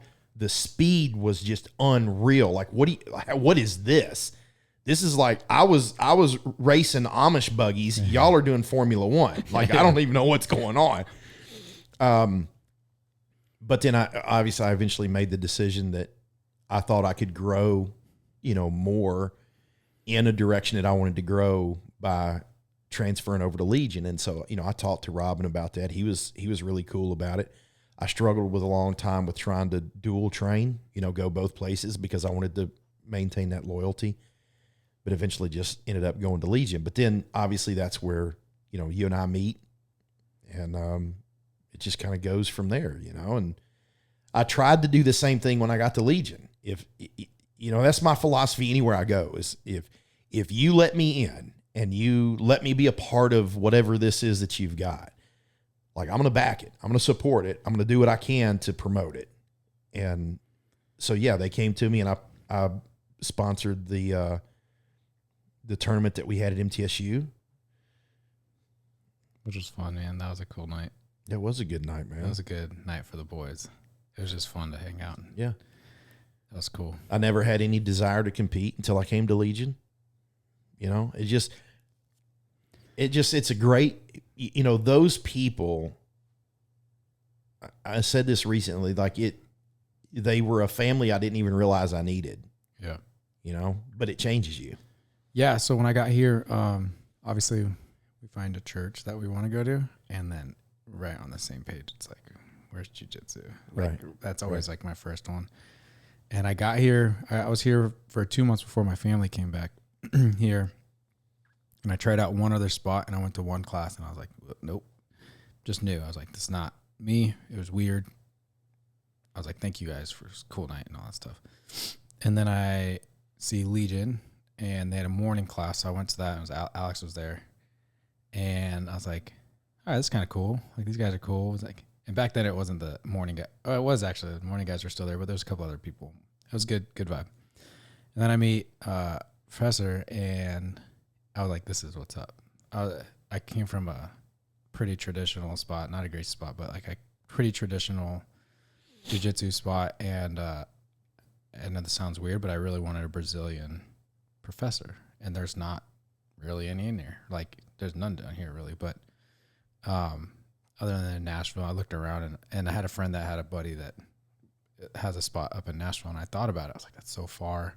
This was before my family trained, so I was like, that's impossible. Like, there's no way I can get up there that much. So Professor was the first one I met that was Brazilian in there. And exactly why I wanted a Brazilian one was because of who he was, what he believes in a jiu-jitsu journey, what he believes in jiu-jitsu, the way he loves, the way he wants his spot to be like, is exactly why I wanted that in a spot. And I met him, and we talked. And the weird thing was coming from a spot where like I was a purple belt at that time. And when I left my spot in San Diego, there was like the way we lined up before class, we'd have like 10 black belts on a Wednesday night. And then there'd be like 15 brown belts. And then there'd be 20 purple belts in front of me. And I'd be like halfway in the middle. And then I get here and I'm in the front. It's like me, Mike, and Dawn. And I was like, Right. I really was like, what is this going to be like for me here? I hadn't met Kyle yet. Otherwise I wouldn't have had any questions in my life. Right. But I'll remember to tell you a story about Kyle. But then, and then I realized after I talked to Professor a lot, and he feels you out for a little bit. Obviously, you come into his gym and you're up there, and he's like, "Let's test these abilities." And I'm tiny, like compared to him. He's like, "Yeah, well, whatever. Let's see how this goes." And it probably took, I don't know what he would say. I don't know what he would think right away. If you ever talk to him, ask him. Be like, hey, Bart was wondering what you thought of him when you first got here. He's never told me. I know what he thinks of me now. We've had so many conversations and stuff. But the biggest thing I learned coming to him and meeting him is he helped me a ton in my journey as far as becoming more of a coach, instructing, pushing me to do a lot of stuff I didn't want to do. And so my jiu-jitsu's grown in that area a lot. As far as like my skill and abilities and stuff, like I've gotten better. Obviously, anytime you do something consistently or whatever, and you have people in the room like you and Kyle, it's like, and Professor, like you're going to get better. But I think where I've grown the most is, and what he's ultimately let me do is help coach and teach and train. Yeah. And so that's what I realized when I got here. I was like, oh, that's cool. Like that's been my part. And it's kind of cool to see, how people will ask me now, like, how did you know you were going to do this? Or how do you lay out your classes or stuff like that? And it's like, yeah. People don't just ask me weird, like, how do you do this? It's like, so like the higher the belts get, they're like asking like different stuff. So that was a cool part of it. And then, so meeting Kyle, you know Kyle. Right. Kyle is going to be the guy anywhere you go. he goes. That's right. Every time. And he'll say this to your face. He will. He really will. And I am not that guy. I'll walk into a room confidently, like not out of pride or anything, but I'm just like, man, I know who I am. I know who I am in this room. Yeah. And, but Kyle, when I first got here, he tried to kill me. He was I think he was a blue belt, but not really.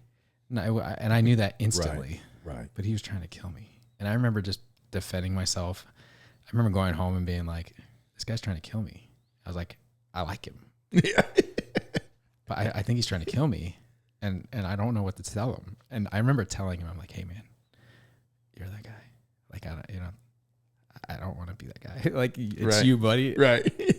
Became best friends. And I was like, and I'm just like, as long as he knows, we're good, and he's not going to try to kill me. Now, has he tried to kill me since then? Yeah. Yeah. There's a story last year when we did that thing for right after Jake passed away. We were at the gym just hanging out, crying and rolling. Yeah. He threw me against the wall. And you know how high are those pads? 6 feet, maybe? Yeah, at least 6. Yeah. My feet touched above it. My feet, dude, not my head. I was upside down and my feet touched the bricks near where the clock was. And his feet were in the air. And we came down the wall mat. I was like, I love you, dude. Like, don't kill me, dude. Like, I was like, dude, Kyle, you and Kyle are like the best kind of people to have in your corner. I love it. I love what that gym has brought between. I love the relationships we have in that gym because it's relationships I didn't know I needed. I'll tell you that. Right. It's friendships that, and you could probably attest to this. Like I know a lot of people. You know a lot of people, but I have like a close inner circle too. Small circle. Yeah. And when you get older, you realize it's like there's only so much you can do in a relationship to where your circle needs to be. And it's like when you get into those relationships where it's constant, like constant giving, and like it's not the even kind of thing. Yeah, you can tell where the circle kind of spreads out. But then there's also those people you can count on all the time. And I didn't know you and Kyle were those kind of people. I didn't know that. Yeah, especially when we first met. Well, here's the thing. I think one of the best things that jiu-jitsu has done for me, and I really do credit this to jiu-jitsu. Mm-hmm. I think their maturity is another thing. Just the older I get, maybe I've mellowed out some. But like, if you talk to my wife, and this has been the way, I mean, we've been married 24 years, and we dated for 5 before we got married. So she's known me a long, long time. Okay. Did you guys meet in high school or something? Yeah. But she'll tell you, like, when you describe Josh Crane, like, historically, personality wise, in relationships, the word that would come up is unapproachable. Like, Josh is unapproachable. I mean, I cannot tell you how many times over the course of my life with my wife, we would be going to something, or, I mean, even just routine stuff like going to church, or, hey, we're going to go to this thing after church, or we've got this thing for work or whatever. And she'd be like, could you please just look like you're not mad? Fix your face. Yeah. That's what we say to our kids. It's just, yeah, fix your face. Fix your face. But it's always been that way. And I've always been, and I hate to say it this way, but I think it's probably true, I can be very standoffish. But I recognize, and my wife is the person who maybe has had the courage, the most over the years to just be brutally honest with me. And she's always told me, she said, that comes from a place of insecurity. You are naturally an extremely insecure person. And because of that, you put this wall up and you don't let people approach you. And that's why everybody that walks by thinks that you're mad. And it's like, and she'll say, like, did you see that guy? That guy wanted to shake your hand. He even halfway put his hand up. And then he looked at you and you just thought the better of it and walked away. So, but coming into jiu-jitsu, especially when I got to Legion, it's, when you talk about that inner circle, the way it has historically worked for me is it's hard to get into that inner circle with me because you got to kind of break me down first. But once you're in, you're in. But by that same token, if you're ever out of it, you're out of it. Yeah. But so that's probably overall the best thing that jiu-jitsu did for me, is more of a mental health type thing. The physical aspects are certainly there as well. But, I think one of the things that jiu-jitsu has taught me that I really value just in life is, kind of from more of the aggressive, defensive kind of nature. And I've told this to my wife several times, is learning how to feel people's energy. And it's weird if you don't do it, because that just sounds like some kind of weird Zen stuff, but when you're talking about like Kyle, like going at you, and like we use terms like that, like, man, he was trying to kill me. Right. Mm-hmm. Like when you put your hands on me, I can feel your energy. And like, I simultaneously know I'm about to get my butt whooped and it's going to be fun. Yeah. And like, you're going to be laughing about it. And when Kyle's doing it, Kyle's going to be laughing about it. You might not be. I'm not. Yeah, I may not be. But then at the same time, I've had other people put hands on me, and like I immediately feel their energy, and I'm like, this is not good. And it changes my mindset, like big time. And that's why I think that's probably one of the reasons that I promote jiu-jitsu as much as I do. Is like it literally, if you let it, it will shape multiple aspects of your life in a good way. Yeah, that's crazy. I think it's us getting older, right? But one of my biggest things that I've learned through jiu-jitsu is that you're right. It's more mental than the physical, for sure. And Kayla's my biggest example for this, like super anxious, introvert, germaphobe. Like I've always said this, and I say this to everybody. I thought jiu-jitsu was for everybody except for Kayla. I'm dead serious. I really did. I was like, she can't. If I used to grab her wrist hard, she'd have a panic attack. Or if I squeeze her hard, like giving her a hug, she'd be like, you could feel her heart rate go up and all that stuff. And now you see, like, she competes. She goes to classes without me. She like can't. It's weird. She promotes it. I watching videos all the time, and like the mental part of jiu-jitsu is way more beneficial than the physical. Yeah. And it helps because what happens is and this is my jiu-jitsu plug, but you might think you might not be good at it physically, but you walk different. Oh, I agree with that. You walk Yeah, different. yeah. I agree And with that. you understand people better because, and like you can say it sounds weirdly hippie-ish or whatever, but like you're right. If you're walking into a place and somebody touches you, you understand like if it's in danger or if it's fun or if it's going to be okay. And that comes from constantly doing it every day or how Right. often you do it. And it's not about learning how to do a technical armbar or how to like choke somebody. Like that comes with it. But when you talk about the mental of jiu-jitsu, I don't think it matches any other type of martial art. Yeah, I agree with that. I agree with that 100%. I mean, and your wife, I mean, you can tell when you meet Kayla that there is a timidity about her, you know. You very quickly pick that up. But you're right. I mean, her getting out there and doing jiu-jitsu and understanding that for somebody like her to do it, she's got to overcome the gross factor. And it's gross. And it's gross. It is. It's like, real gross. That's probably one of the biggest reasons I don't think my wife would ever do it. And she's like, I know. Like I'll come home and she's like, I'm not touching you. Like I just go get a shower. Like I don't even know who all's sweat is on you right now. It's mine. But it's Bart's. Well, now the problem is you don't sweat when you have to go against me. So normally it's all mine because the people I roll against are just like they get up, they're not even breathing heavy. They're like, all right, that was good. Get out of here, dude. But like to understand, she had to overcome the gross factor, the anxiety factor, all of that.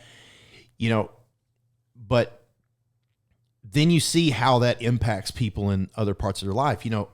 I'll tell this. So maybe I think it was last year, you had come to me, you had said something to me a couple times about it, but you had mentioned, you wanted Kayla to shoot. Oh yeah. And I was like, dude, like, I'd love that. We're going to do a class or whatever. So I had a class that I was doing and she registered for it. She came out there and of course I didn't know what her experience level was other than what you had told me, so right. Yeah. So I had no idea if I'm dealing with somebody who, is she going to be comfortable with a weapon? Is she, whatever. And yeah, she was nervous. She was timid, but just over the course of those hours, and I sent you video, she ends that day standing there shooting a full auto rifle, and it's like, but I credit that to things like jiu-jitsu. For sure. Because it's not just, I don't know, man. If you've got this idea in your mind that like it's going to the Cobra Khan, dojo like from Karate Kid, and no, it's not that. No, and the crazy thing is, I think that everyone will start it for the fitness, unless they have a friend that did it. Most people have friends that did it, but most people will start it for the fitness part of it, the UFC part of it, or they just self-defense aspect. The self-defense part of it, right? The people who stay understand that it's a mental thing. Yeah. The people who go, we're both cold plunge cult people. Yeah. It's the same thing, right? It's a mental thing. It's not fun, but you push your brain to do something that's not comfortable. Right. You get stronger, and it's the same thing. And it's like, yes, are there benefits to doing jiu-jitsu? Physical, for sure. Like completely. I'm a huge self-defense part of it, right? Kyle's the same. Offense, self-defense. He's like, that's a big thing. We're not the big sport people. We don't care. Like it translates fine. Is there a benefit outside of the physical? I think it outweighs more than anything, right? Yeah. Same with like cold plunging. Is there a benefit physically? Yeah, we would say there is. But, yeah, absolutely there is. But the mental part of it is like way harder, and it's so much better for you. You know, like the mental part of it. I agree. Because I think that's us getting old though. And realizing it's hard to tell people, like, oh yeah, absolutely. Trust me, make your brain stronger. Trust me, like, right? Yeah, but no, you're right because when I do like my weight workouts, okay. I mean, I predominantly do those workouts because I want to keep my body going. Right, that's my overall goal. But there is a physical benefit. You see muscle definition, muscle mass. You see those things. You're like, okay, that's good. Jiu-jitsu is like, I do go to class so that I can continue to push my body, so that I can continue to try to be able to defend myself, those things. But jiu-jitsu is like a form of, it's like mental gymnastics. Yeah. You know, there's such a thinking component to jiu-jitsu. And that's really the thing that drives me, because it's, you know, when I go, I never really go with the mindset of today I'm going to be able to beat this person, right? I don't think in those terms. I think in terms of, will I be able to see something today and capitalize on it that I historically have not? And when you get those, you're like, it worked, you know? But it wasn't that I didn't know the technique. Because if you just said, okay, Josh, we're going to get on the mat, I want you to show me a Kimura, I can do that. Yeah. But capturing it live, that requires more than just physicality. And so you're really pushing your brain. And you're right. You do that, it changes everything about you. And I agree with you. It's just like the cold plunge. Yeah. I mean, the first time I did a cold plunge, it was like, I read about it. I was like, okay, it was supposed to be good for muscle recovery and stuff like that. So I get my little plunge out. I go down to the gas station down the road from my house. I buy some ice. I put in it. You know, like I step in it. I'm like, oh, heck no. Step right back out. Nope. Like, this ain't happening, man. But then it's like immediately this thing kicks in. It's like, now I've got to do it. Now I've got to do it because my body's telling me that I can't do it. Yep. And so then you're like, no, I got to do it. I got to do it. And then that's probably another problem that I've got that if my wife was here, she would tell you is I tend not to do very many things like halfway. She would say like you tend to get, like when you do something, you tend to get obsessed with it. And you're like, you go so hard at that thing. It's like, what difference does it make if you don't cold plunge today? But I'm out at the pool in January, like busting ice, and you know, the temperature's reading like 28. And she's like, why would you do that? And I was like, I want to see if I can. I want to see, like, I got to push myself. Yeah, why not? You know? Why not? I got 10 toes. It's an I don't need all of them. Yeah, I don't need all of them. Yeah. It's an illness, I think. I think that was the fun part. We don't have to go off on cold plunges, but that was a fun part, sending videos to each other. Yo, yeah, dude. I can't wait for a winter time. Yeah, that's good stuff right there, man. But so yeah, I love that. Yeah, but I think one of the things, man, we can talk forever, but the biggest thing I'm going through with, and you probably went through it with Jackson too, but with Titus is just mental, man. I'm trying to get him on the character and mentality. Like I just need him to be better, you know, or I don't even feel like it's a crazy like goal that I want him to be at something. And something happened this week and I was like, no, dude, like this is because you're lazy. You're not used to pushing your character to this limit. Like you need to just do this. And I was in his face about it. Yeah. And he came and he looked at me like, why do you keep talking to me about this character crap? And I was like, I can't explain to you why it's so important, but it's so important to me that this is what you need to focus on. And he came back at me like a half hour later. He's like, sorry for being lazy. And it's like, yeah, I just like carrot, man. I just want him to have the right character. I want him to have the right push. I want him to have the mental strength and abilities to do whatever he wants. And there's just so much going on where it's easy for kids to be lazy. Oh yeah. Yeah. And I agree with that. It's very, very hard for me to like sit there and accommodate what society is allowing kids to do. And me sounding like a mean dad. Mean is the word I get on. Yeah. And it's like, I'm not mean, man. I just want you to like, do you trust like my friends and the person I am? Like, this is how I feel like this is how I'm going to get you to that spot. Right. And it's hard to explain that. Me and Kayla talk about it all the time, but she's like, man, you're so tough. And I was like, this is how I got here. And this is how I feel like this is how it's going to be, you know, like, I'm sorry, but it's just, this is what it is. And Titus does very, very well in jiu-jitsu. He does very, very well in anything he does. But when I catch him doing something lazy, I'm like, I can't. Yeah. I can't let it go, man. I don't know why I can't let it go. And it's dumb stuff, man. It's moving dishes. It's leaving shoes. And it's like, how strict are you with that? You know? Well, and I know that, dude, we could talk about it forever. And I know. It's just. So a couple of thoughts that I have on that, actually. I mean, the first one is and this has kind of been tough, I think, for Ashley and I over time, and as we've tried to parent, is you come to the realization that you're raising kids that were not raised the way you were raised.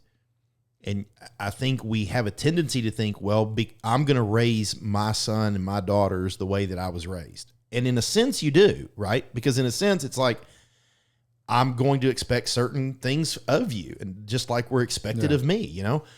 But the flip side is, you know, we started off talking about how me and you grew up like riding bikes all over the place. And, you know, kids don't do that anymore. Well, he does. We make him. You know, well, see, but it's so I think just their natural everyday life does not require the level of responsibility that our lives required.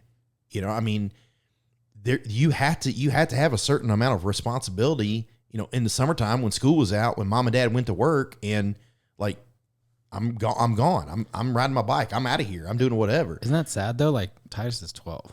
Isn't that sad that we can't like do that? It is. Yeah. That's so sad. It is. But you know, here's the thing. So like Jackson, which is my oldest. So Jackson has really just such an easy personality to deal with. He's very respectful. He's always been very service minded. A quick story about Jackson. Jackson was, Ashley would know exactly how old he was, but he was under 10. Okay. Maybe 7, 8, 9, I don't know, something like that. Anyways, they were before today. Yeah. Before today, they were driving down the road in Murfreesboro, and I guess I was at work or whatever. It was just her and Jackson, and they drove down, I guess like, Thompson, where it goes past the Stones River National Battlefield.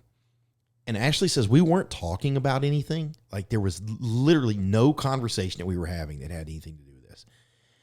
But she says, Jackson just says, hey, mama, if I ever have to go to war one day and I don't come back, I don't want you to be worried about that. He's always been like that. Yeah. That kind of like old soul. Like, where did that come from? You know? So he's, you know, I mean, I don't want to say that we haven't, you know, had to get onto him and address behavior and stuff like that, but he's always been like that kid. In fact, I'll tell you this happened literally this week. This week's been kind of a rough week for us, just to be honest. But my microphone's falling off here. Strong. This week, Jackson started his second week at the sheriff's department in Warren County. And even though Ashley and I were like, we knew he was doing this, we were supportive of it, we came to the realization that like we felt like we made a mistake. Because we looked at his maturity level where it is now and what he's going to be doing, and especially for me because I deal with this element of society all the time. And it's like, you know, you've spent your whole life raising your kids, protecting them from the things that you have to see and the things that you have to do, you know. And then he walks right into it. He's like, I want that to be my job right now. So Ashley and I, we started off, we were, you know, being very supportive, although I was really, really, really trying to encourage him to go to the fire academy instead. But he took the job and we're like, hey man, we're proud of you. You're doing a good job. You know, I had to be down there one day to see some inmates anyway. And it was the day that he was getting tased for his certification. So I went and watched that, you know, that stuff. But then we hit this place, and I think Ashley and I had been struggling with like, what have we done, you know? And then he's coming home one day and he calls me. He says, hey, I'm on my way home. I'm like, all right, buddy. Well, how was work today? I was like, it was good. And he was like, I got my schedule. And I said, oh, okay. Because he's in training phase right now, right? Yeah. I was like, okay, good. What's your schedule? He goes, well, I'm going to be working overnights. And dude, I just lost it. I lost it. Like I got so upset, so angry. And then I called Ashley and I was railing on the phone because my thought was, no. You know, I don't care who you are. I don't care. You could bring every whatever you want to in this office right now and tell me, no, it's okay if you work overnights. It doesn't really do anything. Bull. I'm not buying it. I think it's horrible for your body. I think it's horrible for your mind. You live your waking hours in fluorescent lighting and you sleep when the sun is out. Like, there's nothing good about that. And like, it just culminated into a bad, bad night. And Ashley didn't sleep good. I'm stressed out. We get up the next morning. Jackson's, I'm still in bed, which is unusual. Jackson's like, I'm going to work. He leaves. Ashley and I lay there for a minute. We talk about it. We're like, we need to call him. And like, I feel bad saying this, but like, this is just true, man. This is life. This is where I'm at. Like, Ashley and I were like, he needs to be done. Like, he needs to quit. We're not okay with this. So we call him. We put him on speakerphone. We call him, and we never tell him outright, like, hey, you need to quit. But we make it very, very clear, your mother and I are not okay with this. We're not okay. We've made a mistake. It's not your fault that we made the mistake, but a mistake has been made. This is not good for you. We are not behind this. He's like, okay. And he says, well, there's a guy named Kevin that's down there with him. And he said, well, I see Kevin walking in. I'll go talk to him. Dude, I literally leave my house and I watch Life 360 for like the next 3 hours because I think, well, any minute now I'm going to see that little car emoji and he's going to be driving home. But I don't see it. And like lunchtime comes and I'm like texting Nash. I'm like, have you heard from Jackson? She's like, no. Well, so I send him a message. I'm like, where are you? Like, I don't get a response. And like, my anxiety, everything is just starting to go up. Well, long story short, like he did go in, he did have a conversation with him. And they were like, well, look, here's the deal, man. We want to keep you. We're going to put you on first shift. We want to work with you with some of your struggles. Cause as you know, Jackson's dyslexic. He has some other issues that he has to deal with. So he came home that night and like, I didn't even want to talk. I didn't want to talk about it. I didn't want to talk. I was still like, what have I done? We end up having a conversation with him. And I tell all of that to get to this point. Trying to be a good parent. When we got done explaining to him why we felt the way we felt and where we were and all those kind of things, I looked at Jackson. I said, I don't want you to tell me what you think I want to hear. What do you want to do? And he kind of put his head down a minute. He picked his head back up and he said, well, I want to work there, but I don't want to work there if that damages my relationship with my mom and dad.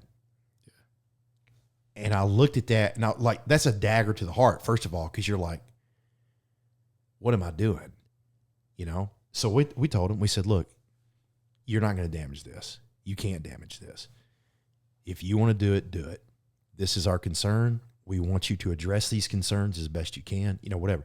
I say all of that to say, that's my son, right? My oldest daughter, Ava, legitimately is probably smarter than me. Okay.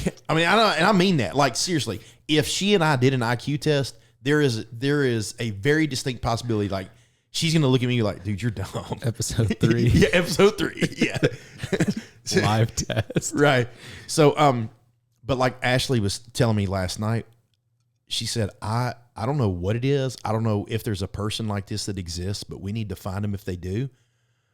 I think Ava needs some like executive functioning help. She said, if you go into her room, don't even open her closet. It is horrible.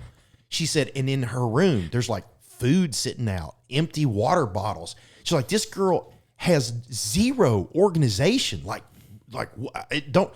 So, man, I got them on polar ends of each other, That's but one of the things that I think helped Ashley and I, and it's really to Ashley's benefit, not mine, is Ashley always maintained a very open, honest line of communication with the kids. Yeah. And to the point where they can go to her with anything and say, hey, this is what happened today, or this is how I feel. And I'm not proud of this. I mean, it just, I guess it is what it is because I am who I am, but where I've really struggled is controlling that part of me that blows up, right? Because when something happens and it's like, hey, that's really not good, my wife is the one who can say, okay, well, let's talk about this, right? I don't I'm not happy that you did that.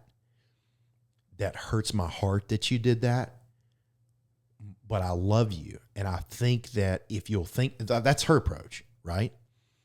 If she does not come to me in advance and say, listen, your daughter, your son, whatever, they're about to tell you something, you need to not blow up. If she doesn't do that, what happens is my daughter will be like lingering in the kitchen like she wants to say something. I'll be like, what's up, baby girl? Oh, well, just this thing happened today. I'm like, what? What do you mean it happened today? Who did that? What? Okay, where? What? And then it's all this, click, clack. Yeah. We're ready to roll. And that's not good. That's so funny you say that. One, your kids are the best. I've said that from the beginning. Kids. They're the best. So this is like great for me to hear because you did the right thing. Your family's doing the right thing. You have great kids. I've told Kayla this a bunch. We judge like our friendships off of their kids. That's when you get older.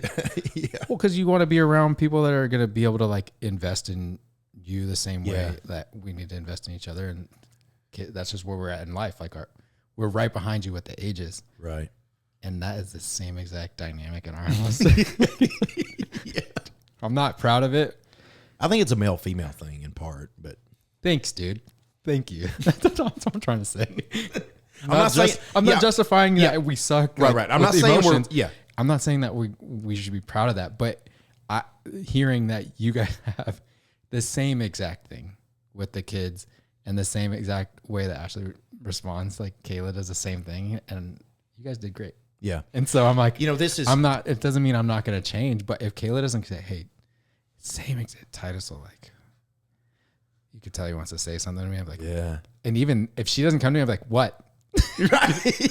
Just say it, dude. And it's so messed up, man. Yeah. I need to get better at it for sure. Yeah. But that is the same exact thing. And you have good kids. So I'm going to be like, all right, cool. I think we're going to be all right, dude. Yeah. It's weird. It's not weird. I mean, it just is the way it is. And I don't know. I think part of that is, at least from my perspective, I viewed my role differently. And maybe I took it to one extreme where, yes, you're the protector. Yes, you're the dad. Yes, you're the defender. But it doesn't mean that you can't also be the compassionate listening ear, and I think that's not a natural thing for dudes. It's just not. But, I think especially with my oldest daughter, which is, I call her my baby girl. And then my youngest daughter is my little bit, or my toot toot. So with my oldest daughter, especially because, she got to that age where she was interested in boys and all that kind of stuff. Ashley was, hey, listen, you can talk to me about anything. Okay. Like whatever it is, I would rather you come talk to me about it. That's Ashley. And that's perfect. That's awesome. And I was, hey, baby girl, like, you understand if anybody ever did anything to you, like, daddy's going to take care of that. Yeah. You need anything. And she just like rolls her eyes. She's like, I know. I'm like, I know you say, but like, I just want you to understand, like, if somebody does something to you, like, I will break their neck. She's like, yeah, Dad. Okay. But here's the thing, and we joke around about that, and it seems goofy or whatever. But honestly, when my daughter's 25 or 30, if somebody does something to her, I hope that she recalls and she goes, if I call my dad, like, it's over for you. Yeah. But I think that's the way we're supposed to be. I really do. And like you said, it doesn't mean we can't have some emotion and some compassion. I definitely have spurts of it, but it's not all the time. And is it wrong? I don't know. I mean, I've always said that me and Kayla are our kids' parents for a reason. She was raised the way she was raised. Her relationship with God is her relationship with God, and God speaks to her and how she's supposed to be a mom, and he speaks to me and how I'm supposed to be a dad. And we're Titus and Cam's mom and dad for a reason. Yeah. Yeah. And I don't want to take anything away from her compassion and the way she communicates from her. I try not to say anything. Like, she'll come to me and be like, they don't listen to me. I'm like, well, I have ideas on why they might not, but you are the way you are for a reason. And that's what we communicate all the time is like, and it doesn't mean I can't learn and be better at the way I communicate things to Titus specifically, but I also feel like there's reasons why we're dudes, and there's reasons why we're raising dudes, and that's what it's supposed to be. And dude, parenting's the worst. Yeah, it's the tough, worst. man, So because I think too that one of the best things that, and I mean, I'm obviously no parenting expert, but I think one of the best things that you can do is step back and realize you're raising somebody else. You're not raising yourself. Because especially with my son, because my son was our firstborn, and I had all these ideas. Yeah. I mean, and I had really stupid ideas. At the time you think this is like, I've got a reason for this, but like I had all these ideas that like when my son was like old enough to really sit and listen, I was going to read the Federalist Papers to him. And, I was going to. You want to hear the opposite of what we do? So when I had the same thing. I was like, man, you could teach your kid anything you want to teach him. And I would do dumb stuff with Titus. Like I'm not lying. He had this thing, and Kayla hated it, but he would fart quietly around people and ask people if they smelled popcorn. Dude. And I know that people know that, but like Titus was doing that at like 3 years old. And I was like, yeah, you can teach your kid whatever you want. But we said like me and Titus look alike a lot. Yeah. It's obvious he's my son. And people would like ask and like, oh, is that your dad? And he would go, he's like, nope. And like it was like an obvious thing. But you could teach your kid whatever you want. And so it's funny. Yeah. It's funny that like you were like, my kid's gonna know the Constitution, fill out his paper, and my kid's asking people if they can smell his fart. You know what I mean? Like that's total different. Well, but but here's the thing: reality comes at you, and you come to realize that you what you need to be doing is guiding that person. Yeah, and they're going to have their own personality. They're going to have their own likes and dislikes. They're going to have their own mission set in life. And I think right now I think that's probably one of the things that I'm really coming to terms with that I struggle with is with what Jackson is doing. It seems so ironic that I would say I've emotionally got a problem with my son being in law enforcement. Yeah. Because when you look at everything else in my life, like I'm 100% support all the time. That's his heart too. That's like, and it's his heart. Yeah. And here's the thing. It's like, I've got, you raised him. Exactly. That's exactly, that's you're what, mad at it. Right. That's what we were talking about the other day. I was like, when he was little, okay, I have pictures of him in that same county because that's where I worked at the time. I've got pictures of him dressed up like a police officer, like 5 years old, standing on the clerk's office counter. I've got pictures of him in my buddy's police car. I've got pictures of him in the SWAT vehicle. I've got pictures of him at that same sheriff's department, okay, hanging out with me and the guys that are still there now in leadership roles. His whole life. I've told people this before. I was telling somebody that just this week. I said, if you go to my son right now and you say, hey, give me 3 or 4 people that your dad would say, hey, man, that's a friend of mine. None of them are going to be lawyers. He doesn't know the lawyers that I know. Yeah. That's my job. But he's going to be like Kyle, Bart, Gabe, Josh, like all of these people, and they're totally different, And so you're right. So now I look at it and go, okay, A, he's had a servant's heart his whole life.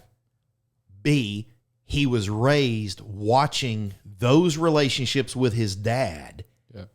And so now he's going right in. And who am I now to be like, oh, wait, no, stop. I was joking. I was joking. Yeah. Just want to like paint? You want to paint or something? Like, right. But that's just part of it. That's what you learn, man, when you're raising kids, though, And daughters are different, dude. Oh, dude. That's enough. I'm not even worried about that right now. Cam's funny, but I'm not worried about that right now. I can't imagine. You got time on that. She's 7, so we'll talk in like 3 years. Yeah. Ashley and I say that our youngest, Juliana, it's almost like we've got Jackson on one extreme, Ava on the other extreme. Like Juliana seems to be the one that's like in the middle. Like I'm just normal. Yeah. She's quick-witted. That's a fact. And I love the fact that she's riding horses right now. She's learning barrel racing. I love that because So that's a is that sport. sport? It's a sport. Yeah. Oh, good for you guys. Yeah, Yeah. We're Dude, a that's big, actually intense. we're a big sports family. If you didn't know. Well, now Yeah. you are. Now you got a soccer player. Yeah. Oh, dude, soccer. Now that's something else right there. But yeah. Yeah. All right, man. What else? Man, thanks. I'm glad you came, I like man. talking to you. Yeah, I like talking to you too, Man, man. if I talk to you forever, You're a good guy. I'm all right, man. No, you're a good guy. So, But yeah, I think I'm grateful that you came to hang out with us at yeah. glad that relationship blossomed. Yeah. I like that picture we always say. I'm like, hey, this is the first night I really met you and hung out, and you're like awkwardly trying to touch my hand. I could tell. Like, I think you wanted to see what the energy was like. Yeah, I wanted to feel your energy and see what was going on. Dude, but No, I love it, man. It's you know, I mean this sincerely, dude. There are, like, I know a lot of people. You know, I mean, you when you live life long enough, you're going to know a lot of people. But there are literally just a handful of people that I put inside that inner circle, and there's been a lot of people heard your name because anytime I say something about the people that matter to me, I mean, you're right there in that list. And so I consider myself absolutely blessed because, you know, maybe just the stars aligned, jiu-jitsu aligned, other things aligned, and we got to know each other. And like, you're one of those people now in my life. I feel like I can't picture doing life without you in it. You know, it's part of it. That's why I say it's like family. It's like a family you didn't know you had to have. yeah, no, I'm super grateful. Thanks, man. Like I feel the same. I think there's a reason. I love that we became friends. That's cool. You too, man. You're a good dude. I try. You're good. I just like rolling with you. It's fun. Yeah, I'm sure it is. It's a load of fun. I'm sure it is. It's like, yeah. Sometimes it's fun for me, but It's funny and it's just fun. Yeah, It is fun. all right, man. Thanks for having me, man. Thanks for being on, dude. For I hope we can talk again. Oh, we will.